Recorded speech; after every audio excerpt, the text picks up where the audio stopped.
girls Yeah. will lose their boobs Yeah. because you Yeah. can't have both. You can't have small waist and big boobs. Your boobs are gonna get small. How do you grow your boob size when you want to be fit? Why? You can have a small waist with big boob. I have big boob. My boob is bigger than most of a girl, correct? Yeah.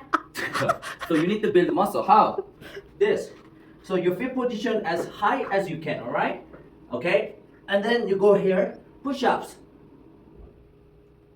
Okay? Okay. So build your chest muscle. This one too difficult for you? But I have a good news for you. Here, do this. Alright?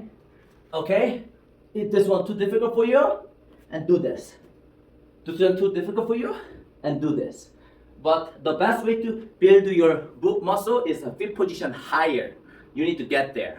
So practice this and make it harder, and then enjoy your tiny waist and big boob. No BS, seriously.